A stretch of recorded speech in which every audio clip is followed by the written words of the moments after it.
لوگ پوچھتے ہیں جادو جنات کا پہلے بھی آپ کے سامنے رکھا، طویل ہو گیا، پرانا جادو ہے، پرانی بندش ہے، کیا کریں؟ اس حدیث کے اندر ایک بات اور ملتی ہے، جو بندہ یہ وظیفہ صبح 100 مرتبہ کرتا ہے نا، یہ اولادوں کے آزاد کرنے کا ثواب تو 100 دفعہ پڑھنے سے 100 دفعہ مل ہی جائے گا، لیکن اس کا ایک اور بہت بڑا فائدہ ہے۔ جتنا مرضی پرانا جادو ہو، جتنا مرضی بڑا ساحر ہو، جتنا مرضی بڑا کاہن ہو، جس طرح کا مشکل ترین جادو، چاہے قبر میں دبا کے، چاہے گڑیا کو کیل لگا کے، آپ کو پتہ مختلف جادو کی قسمیں ہوتی ہیں، سخت ترین جادو بھی اس نے کہیں دفن کیا ہوا ہے نا، صرف 100 مرتبہ صبح پڑھے، 100 مرتبہ شام پڑھے، یہ نبی محترم کی گارنٹی ہے آپ کو، یہ ہر شیطان جن اور جادو کے شر سے بچ جائے گا اس دن کے لیے، اس دن کے لیے۔ تو اس کو ہم نے کیا کرنا ہے؟ اپنی زندگی کا معمول بنا لینا ہے، اللہ سے وعدہ کرنا ہے۔ جادو جنات کا لوگ سوال پوچھتے ہیں نا، بندش کا وہم ہے جی، بیٹیوں کے رشتے نہیں ہو رہے جی، رزق بند ہو گیا جی، جو کام کرتا ہوں، جس کام کو ہاتھ ڈالتا ہوں خراب ہو جاتا ہے جی، سونے کو بھی ہاتھ ڈالوں تو مٹی بن جاتا ہے جی، پڑھائی میں بچے نہیں چل رہے، ان سب کا کیا علاج ہے؟ علاج خود کرنا ہے کہ لوگوں کو پیسے دے دے کے اپنا مال لٹوانا ہے؟ خود کرنا شروع کریں، کتنا مشکل ہے۔ نبی کریم صلی اللہ علیہ وسلم کہہ رہے ہیں صرف 100 مرتبہ صبح پڑھ لو، 100 مرتبہ شام پڑھ لو، جائیے، اللہ کی قسم آپ کو کسی عامل کے پاس، کسی رقیہ شریعہ کرنے والے کے پاس جانے کی ضرورت نہیں ہے، آپ صرف یہ وظیفہ شروع کریں، اگر بدلاؤ نہ آئے، تبدیلی نہ آئے، رحمتیں نہ آئے، برکتیں نہ آئے، مجھے آ کے پکڑ لیں، آپ خود شروع کریں۔ انسان یہ بھی بات یاد رکھیں، دم کرانا جائز ہے جب تک شرکیہ نہ ہو، میں انکار نہیں کرتا، میرے پاس بھی لوگ آتے ہیں میں کر دیتا ہوں، لیکن ایمانداری سے بتلائیے، ہم مصروف ہوتے ہیں۔ رقیہ شریعہ والوں نے چلو جنہوں نے پروفیشن بنایا، ہو سکتا ہے وہ توجہ سے کرتے ہوں، لیکن ایک بندہ آیا، علامہ صاحب بیٹی کو دم کر دیجئے،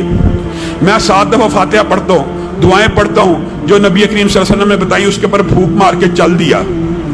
میرے دل میں اس بچی کے اوپر کتنی توجہ ہو سکتی ہے، میری نظر میں اس بچی کا کتنا درد ہو سکتا ہے جو اپنے والد اور والدہ کے دل میں ہو سکتا ہے۔ اللہ کی قسم وہ 7 دفعہ سورۃ فاتحہ پڑھیں گے، میں نے چاہے 7 دفعہ سورۃ فاتحہ پڑھی ہو، میں اتنی توجہ سے نہیں پڑھ سکتا جتنی کوئی والد اور والدہ توجہ سے پڑھ سکتے، وہ توجہ سے پڑھیں گے، اس کو زیادہ افاقہ ہوگا۔ ہاں یہ فرق ضرور ہوتا ہے، یہ فرق ہوتا ہے، اس فرق کو ہم مانتے ہیں۔ ایک وظیفہ ایک عامل نے یا ایک عالم نے 1,00,000 دفعہ سورۃ فاتحہ پڑھی ہے، والد نے زندگی میں 1000 دفعہ پڑھی ہے، اثر کا فرق ہو سکتا ہے، اثر کا فرق ہوتا ہے، لیکن جب آپ خود اپنی اولاد کا، اپنے گھر کا علاج کرنا شروع کریں گے تو انشاءاللہ آپ کے بھی وظائف کے عدد بڑھ جائیں گے، چاروں کل کثرت سے پڑھنا شروع ہو جائیں، آپ کے اوپر سے جادو جنات ختم، سورۃ بقرہ کی آخری 2 آیات سورۃ بقرہ کو پڑھنا شروع کرتے ہیں، فاتحہ کو پڑھنا شروع کرتے ہیں۔ اور فاتحہ کا ایک بات اور بھی یاد رکھیے، بات آئی ہے تو کہہ دیتا ہوں، فاتحہ ایک عام نمازی کی بھی بڑی مؤثر ہوتی ہے، ایک عام نمازی کی، میں علماء کی بات نہیں کر رہا، وجہ کیا ہے؟ کیونکہ ایک عام نمازی نے بھی سارا دن ہر رکعت میں اس کو پڑھنا ہوتا ہے، اس کا عدد بھی بے شمار ہو چکا ہوتا ہے، یہ نہیں ہوتا اس نے بچپن سے نمازیں پڑھی ہیں، پتہ نہیں کتنی 1000 دفعہ وہ پڑھ چکا ہوا ہے۔ اس لیے سورۃ فاتحہ کو آپ نے اپنانا ہے، اور یہ جو لا الہ الا اللہ وحدہ لا شریک لہ لہ الملک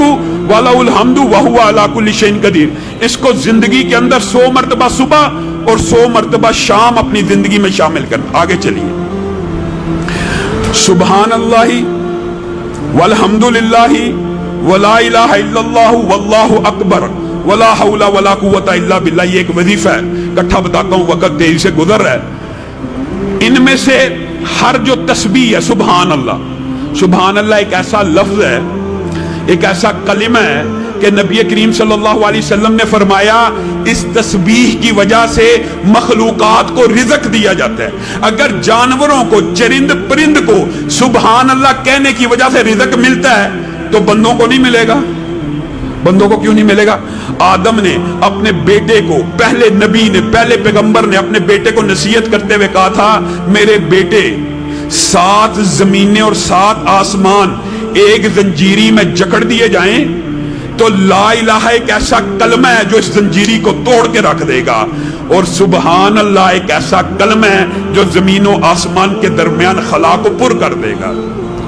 سبحان اللہ ایک ایسا جملہ ہے جو تیرے رب کو بڑا پسند ہے۔ نبی کریم نے خود کہا کہ رب کی بارگاہ میں یہ کلمہ بڑا محبوب ہے۔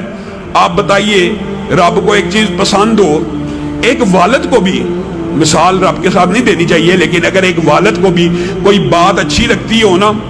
یا حامد کو، بیوی وہی کر رہی ہے، بچہ وہی کر رہا ہے، باپ کو یہ اچھا لگتا ہے کہ میرا بیٹا مجھے کہ ابا جان، وہ بار بار وہی جملہ کہے تو باپ کو کیسا پیار آتا ہے۔ معاذ اللہ، اللہ کے ساتھ مثال نہیں دے رہا، لیکن سبحان اللہ کہنے سے، بار بار کہنے سے رب کو اپنے بندے کے اوپر کتنا پیار آتا ہوگا، جو بندے کو خود کہہ رہا ہے کہ میں سبحان اللہ کہنے کی وجہ سے مخلوقات کو رزق دیتا ہوں۔ ایک بندہ دن رات سبحان اللہ کہی جا رہا ہے، کیسے ہو سکتا ہے رب اس سے ناراض ہو جائے؟ نہیں ہو سکتا، نہیں ممکن۔ رب کو تو یہ خوش کرنے والے کلمات ہیں۔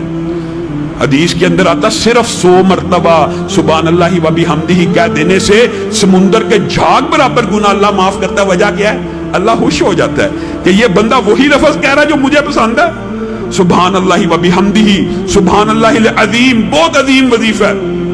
بخاری شریف کی مشہور ہے۔